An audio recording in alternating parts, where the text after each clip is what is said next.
الله الرحمن الرحیم راځو نن غږیږو چې کمپیوټر ساینس کې کومې برخې دي او که یو څوک کمپیوټر ساینس ته کامیاب شوی اوسي یا هم غواړي کمپیوټر ساینس انتخاب کړي یا وی وایي نو هغوی باید څه وکړي او د کمپیوټر ساینس باره کې معلومات زه ورکومه. په افغانستان کې عموما درې برخې دي په کمپیوټر ساینس کې. آی ټي څه ورته وایي یا انفارمیشن ټیکنالوژي یا ټیکنالوژي معلوماتي یا معلوماتي ټیکنالوژي، بل چې د آی اس ده یا انفارمیشن سیستم، او بل چې د سافټویر برخه ده. دغه درې ډیپارټمنټونه دي. په اول دوه کلو کې یعنی اول سیمستر، دوم سیمستر، دریم سیمستر او څلورم سیمستر دا ټول یو عمومي وای، یعنی دوی دا درې واړه ډیپارټمنټونه یو ډول مضمونونه وای. چې وای یو ډول مضمونونه وای. نو په اول دوه کلو کې دوی چې یو ډول مضمونونه وای. اوس راځو اوس وایو چې کمپیوټر ساینس که څوک کامیابیږي یا کامیاب شوی اوسي یا غواړي انتخاب وکړي نو هغه باید څه وکړي. ګوري تاسو باید دې ته متوجه اوسئ چې کله چې کمپیوټر ساینس وایي تاسو ته په دسي وینډوز نه شروع کوي. کمپیوټر دسې نه درته کوي له صفر نه درته شروع کړي. صحیح ده، یو مضمون وایي تاسې فونډامنټل اف کمپیوټر، د کمپیوټر اساسات په نوم یو مضمون وایي، خو هغه داسې تیوري شکل کې درته وایي، داسې عملي دومره ډیر کار نه درته کوي. نو که چیرې تاسې کمپیوټر ساینس غواړئ وی وایئ نو مخکې له مخکې باید تاسو وینډوز زده وویسئ، یعنی کمپیوټر سره باید تاسې بلدتیا ولرئ. دا مشکل افغانستان کې ډیر ده، که یو څوک کمپیوټر ساینس وایي هغه هیڅ کمپیوټر حتی لیدلی هم نه وي، حتی لمس کړی هم نه وي. نو استثنات شته. وینډوز باید تاسو زده اوسیږي، هغه که وینډوز 7 وي یا 8 وي یا 10 وي، اوس وخت کې 11 ډیر کار کیږي. نو وینډوز دی باید عموما کې زده اوسي، یعنی کمپیوټر سره لږ بلدتیا ولري. بل چې د آفس دی باید زده اوسي. صحیح ده، آفس کې ورد شامل ده. صحیح ده، ورد او اکسل شامل ده. صحیح ده، دا تاسو ته په کمپیوټر ساینس کې نه ویل کیږي. صحیح ده، اکسل. بل څه ده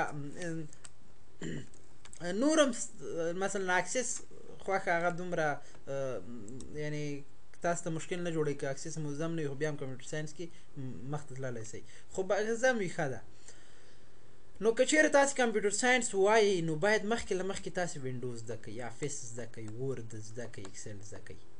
ګټه یې چې ده ځکه کمپیوټر سره تاسې باید بلدتیا ولرئ، پوه اوسېږئ. فرض مثال زه تاسو ته یو مثال درکړم. که چیرې غواړئ تاسې یو ښه مستري جوړ شئ، صحیح ده، نو تاسې اول کې باید موټر هم زده وي چې باید مستریتوب ته لاړ شئ. نو تا مستریتوب کې خو تا ته موټر نه در زده کوي که نه، نو داسې یو خبره ده. آفس دې لپاره مثلا پوهنتون کې تاسو ته یو سیمینار درکوي، نو تاسو ته خو ورد په هغې کې نه وایي په کمپیوټر ساینس کې چې تاسې ورد درس درکړي یا د اکسل درس درکړي. نو دغه شیان باید مخکې له مخکې زده اوسي. اوس راځو دې ته،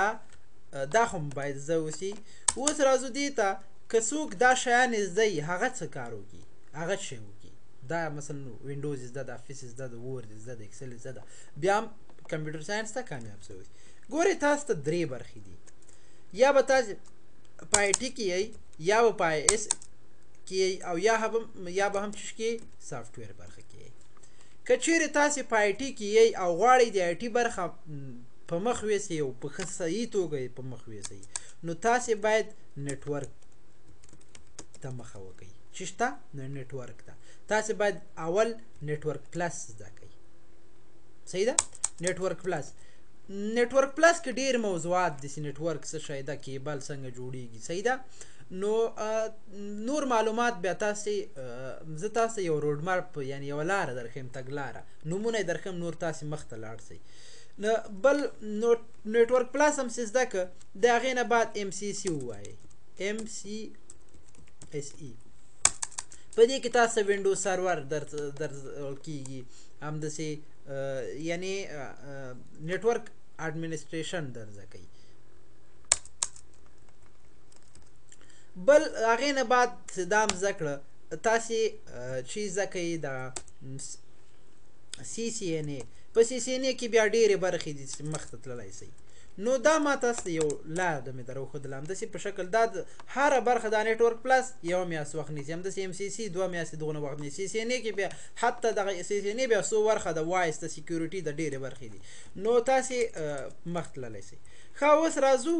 که څوک په IS کې چش کې په IS کې په IS کې هغه څه وکړي په IS کې تاسو ته عموما یعنی ډیر بحث په IS کې تاسو ته په ویب باندې ده په څه شي باندې ده په ویب باندې نو یعنی دې برخې ته بعضې خلک ډیټابیس برخه مو وایي صحیح ده یعنی داسې یو کولی سئ یو ډیټابیس جوړ کړئ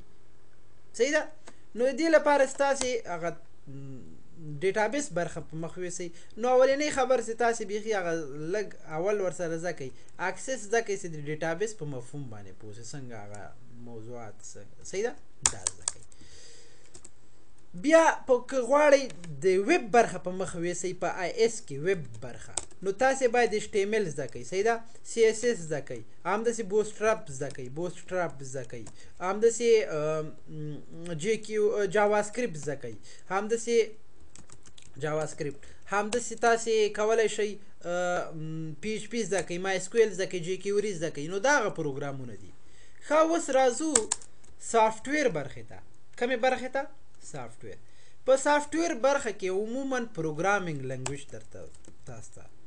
ویل کېږي صحیح ده پروګرامینګ لنګویج تاسې کولی شئ یو موبایل اپلیکیشن جوړ کړئ صحیح ده موبایل اپلیکیشنونه جوړ کړئ سافټویرونه جوړ کړئ نو د دې لپاره تاسې څه زده کوئ تاسو باید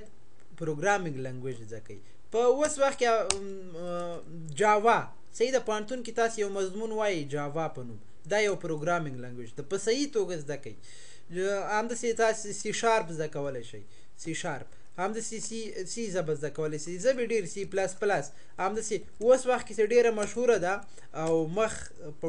یعنې مخ کې ده هغه پایتون ژبه ده په پایتون هم زده کولی شئ یعنې په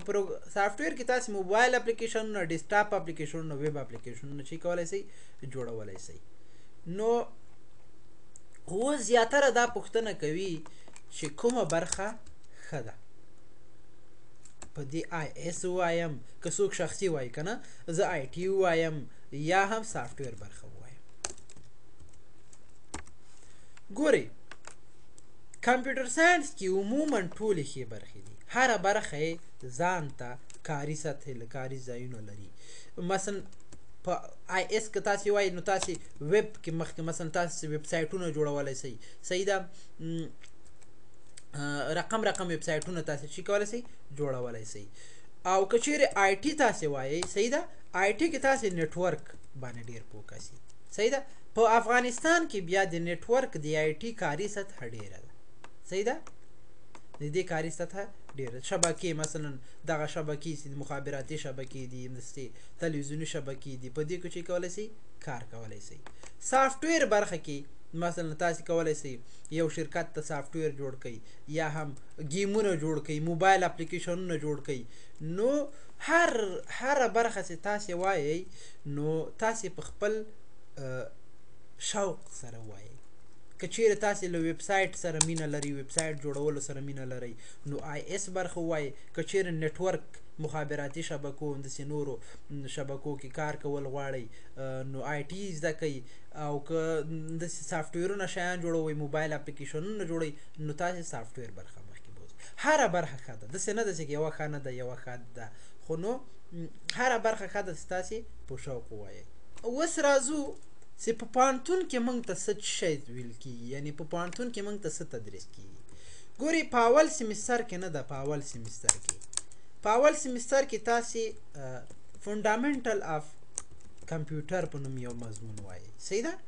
د کمپیوټر اساسات په نوم یو مضمون وایي په دې کې تاسو ته وایي چې موس چې شی ده او داسې لکه د کمپیوټر هغه اساسي برخې درته تشریح کوي صحیح ده یعنې اساسات یې درته وایي د کمپیوټر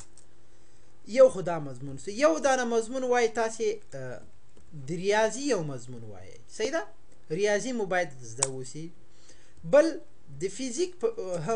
فیزیک مضمون هم چې تاسې وایي بل مضمون چې تاسې وای نور داسې ثقافت سو دا خو به وایئ صحیح ده نو دغه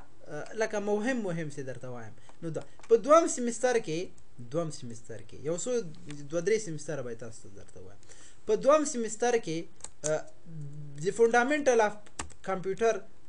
مضمون بیا وایي داسې نه ده چې عمقه شیان ووایي دې کې مختلف موضوعات دي لږ پیشرفته خبرې دي صحیح ده بل یو مضمون وایي یو پروګرامینګ لنګویج وایي صحیح ده پروګرامینګ لنګویج وایي صحیح ده پروګرامینګ لنګویج موږ ته خو په پوهنتون کې جاوا تدریس کوله خو عموما زیاتره پوهنتونو کې جاوا تدریس کیږي صحیح ده جاوا یا هم سی یا سی پلس پلس دغه ژبې تدریس کیږي صحیح ده خو یو ژبه تاسې وایي د کمپیوټر یو ژبه وایي جاوا به وایي او بیا ریاضي هم وایي صحیح ده په دې او د برق فیزیک هم وایي صحیح ده په دریم سیمستر کې بیا تاسو لکه مثلا د پروګرامینګ لنګویج دومره برخه مثلا جاوا اډوانس درته وایي صحیح ده اډوانس برخه یې درته یو بل مضمون دلته بیا اضافه کیږي د نیټورک صحیح ده نیټورک 1 مضمون اضافه کیږي صحیح ده نیټورک 1 بل مضمون هم دلته اضافه کیږي د فونډامنټل اف ډیټابیس یو بل مضمون هم دلته چې کیږي تاسو ته اضافه کیږي خو نور څه نه درته زم خو په پوهنتون کې دغه موضوعات خو تاسو ته بیا هم وایم تاسې باید په پوهنتون اکتفا ونه کوئ کومې برخې چې ما درته تشریح کړل چې په هره برخه کې وای په آی ټي کې وای هغه کوم روډ ماپ چې مې درکړه حق تاسو تعقیب کړئ دا هم در سره ووایئ داسې نه د پوهنتون درسونه شاته پرېږدئ هغه هم وایئ خو هغه کوم روډ ماپ چې ما درکړه هماغه تاسو چې کوئ تعقیب کړئ